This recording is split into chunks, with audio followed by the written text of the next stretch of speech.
আসসালামু আলাইকুম, সকলকে আমন্ত্রণ আনন্দ টিভি সংবাদে। আপনাদের সঙ্গে আছি আমি মুস্তফা কামাল তোহা। বন্ধ হয়ে গেল ব্রাহ্মণবাড়িয়ার আশুগঞ্জ বিদ্যুৎ প্ল্যান্টের 450 এবং 225 মেগাওয়াট ক্ষমতা সম্পন্ন দুটি ইউনিটের উৎপাদন। শনিবার পানির পাইপলাইনের ছিদ্র হওয়ায় এ দুটি ইউনিট বন্ধ হয়ে যায়। তবে এর প্রভাবে বিদ্যুৎ সঞ্চালন হয়নি বন্ধ। আশুগঞ্জ বিদ্যুৎ প্ল্যান্টের সূত্র জানায় ইউনিট দুটি চালু করতে আরও সময় লাগবে 2 থেকে 3 দিন। মাদারীপুরের রাজৈর পৌরসভায় ইভিএম মেশিনে অনুষ্ঠিত হতে যাচ্ছে প্রথমবারের মতো ভোট গ্রহণ। এতে নানান সংখ্যা কাজ করছে ভোটারদের মাঝে। ভোটাররা মনে করছেন ইভিএমে ভোট হলে ভোট প্রদানের প্রক্রিয়া না জানায় পড়তে হতে পারে ভোট বিড়ম্বনায়। তবে জেলা নির্বাচন অফিস বলছে নির্বাচনের 2 দিন আগে মক ভোটের করা হবে ব্যবস্থা। মাদারীপুর প্রতিনিধি হারুনা রশিদের তথ্য ও ছবিতে দেখুন ডেস্ক রিপোর্ট। আসছে 10 ডিসেম্বর মাদারীপুরের রাজৈর পৌরসভার ভোট অনুষ্ঠিত হবে। এতে পৌর এলাকার 30,418 জন ভোটার 12টি ভোট কেন্দ্রের 75টি ভোট কক্ষের মধ্যে 75টি ইভিএমের মাধ্যমে ভোটাধিকার প্রয়োগ করবেন। এই নির্বাচনে মাদারীপুর জেলার মানুষ পুরনো ব্যালটিং ব্যবস্থার পরিবর্তে ইলেকট্রনিক্স ভোটিং মেশিন বা ইভিএমের মাধ্যমে ভোট প্রদান নিয়ে নানান শঙ্কায় পড়েছেন। কেউ কেউ বলছেন ফিঙ্গারপ্রিন্টের মাধ্যমে ভোট নেওয়া হোক, আর যদি ইভিএমই নেওয়া হবে তবে তাদেরকে ট্রেনিং দেওয়া হোক। শুনেছি মানুষের মুখে যে ফিঙ্গারপ্রিন্টের মাধ্যমে মেশিনের সাহায্যে ভোট নেওয়া হয়। যদি আমাদের পর্যাপ্ত পরিমাণ ট্রেনিং দেওয়া হয় তো আমরা কিভাবে ভোট দিতে হয় সেই সম্পর্কে সম্পূর্ণ জানতে পারব। ট্রেনিং দেওয়া হয় আগে, জনগণ স্বতঃস্ফূর্তভাবে ভোট দিতে পারবে। সংসদের থেকে শুরু করে একবারে মেম্বার পর্যন্ত এই ইভিএমের মাধ্যমে এবং এই মেশিনের মাধ্যমে ভোট হওয়া দরকার।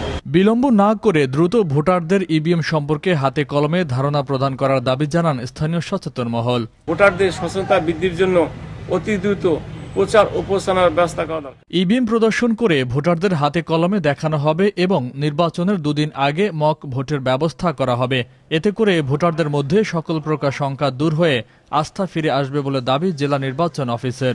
ভোট গ্রহণের আগে 2 দিন আগে আমরা ভোট গ্রহণ কর্মকর্তা যারা তারাও যেহেতু নতুন, তাদেরকে দিয়ে আমরা জনগণের যারা ভোটার তাদেরকে মক ভোটিং যেটা বলে, রিয়েল ভোট না, সেই ভোটটাও আমরা দেব। সুতরাং যারা কনফিউজড অথবা যারা বুঝবে না তারা যদি এই কেন্দ্রে আসে অবশ্যই তারা এটা সম্পর্কে শিখতে পারবে। ইভিএমের বিপক্ষে নয় মাদারীপুরের রাজ্যের ভোটারগণ, তবে তারা চান এর সঠিক প্রয়োগ পদ্ধতি সম্পর্কে আরও জানতে।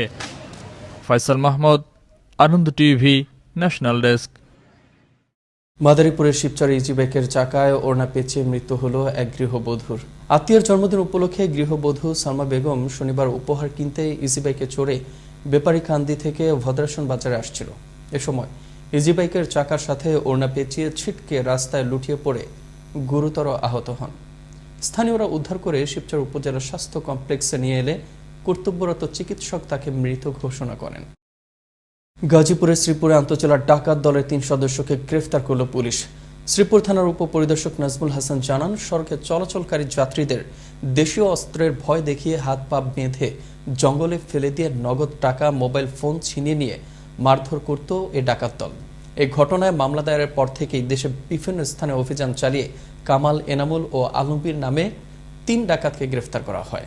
তাদের বিরুদ্ধে দেশে বিভিন্ন থানায় একাধিক মামলা রয়েছে বলে জানায় পুলিশ।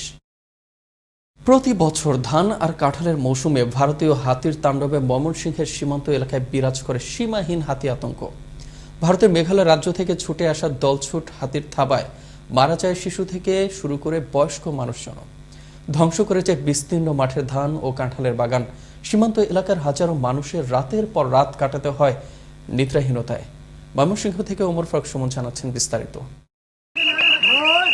রাত হলেই নেমে আসে অজানা আতঙ্ক, উৎকণ্ঠা এবং অনিশ্চয়তায় নির্ঘুম রাত কাটাতে হয় ময়মনসিংহের এইসব পাহাড়ি বাসিন্দাদের। ভারতের মেঘালয় রাজ্যের পাহাড় থেকে নেমে আসে অজস্র বন্য হাতির দল, তাণ্ডব চালায় স্থানীয় বসতবাড়ি সহ কৃষিক্ষেতে। ভুক্তভোগীদের অভিযোগ, কোনো উপায়ে রোধ করা যাচ্ছে না হাতির তাণ্ডব। শুধু বসতবাড়িতে হামলা করে না, কখনো কখনো ধ্বংস করে দেয় বিস্তীর্ণ ফসলের মাঠ। গত 50 বছরে আশপাশের কয়েকটি উপজেলায় হাতির থাবায় প্রাণ হারিয়েছে অর্ধশতাধিকের বেশি মানুষ। তবে জনপ্রতিনিধিদের কোনো সহযোগিতা না পাওয়ায় ক্ষুব্ধ স্থানীয়রা। আমাদেরকে এগুলো আসলে কোনো সরকার বা কোনো ইউপি সদস্য বা কোনো উপজেলার চেয়ারম্যান আমাদেরকে তা সাহায্য করেন। আমরা তো সারা রাত জাগিয়ে থাকি, পরে হাতি আইলে দৌড়ান দেয়, উল্টাবে আরো মানুষ তারে দৌড়ান দেয়। যেদা বাগান করছে এইগুলা পাড়াইয়া পুরাইয়া একেবারে যেদা হেরা খাইতাছে, হ্যাঁ এইটা খাইয়াই যাইতাছে। পাহাড়ের সীমান্ত এলাকায় কাঁটাতারের বেড়ায় বিদ্যুৎ সংযোগ সহ বন বিভাগের তৎপরতা বাড়ানো হলে হাতির তাণ্ডব কিছুটা রোধ করা সম্ভব বলে মনে করেন এই কর্মকর্তা। উর্ধ্বতন কর্তৃপক্ষকে এই বিষয়টি জানানো হয়েছে। আমরা মনে করি যে এটি একটি দীর্ঘমেয়াদী একটি সমাধান দরকার। বন বিভাগ এবং বিজিবির পক্ষ থেকে যদি ওনারা বিশেষজ্ঞ টিম দিয়ে এটি একটি স্থায়ী সমাধানের পথে যেতে পারে। হাতি মানুষের বাঁচা মরার লড়াইয়ের এই যুদ্ধ গত কয়েক যুগের। বাঁচার এই লড়াইয়ে প্রাণ হারিয়েছে সীমান্ত এলাকার অনেক মানুষের। তাই অন্তত এই সময়ে একটু হলেও স্বস্তি পেতে চান সীমান্ত এলাকার বাসিন্দারা। তাই সরকারের জোরালো হস্তক্ষেপের দাবি ভুক্তভোগীদের।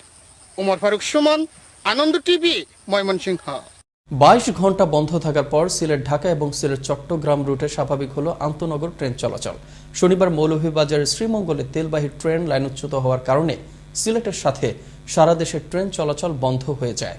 শ্রীমঙ্গলের সাতগাঁও এলাকায় শনিবার এই দুর্ঘটনাটি ঘটে। এতে তেলবাহী ট্রেনের 7টি বগি লাইনচ্যুত হয়।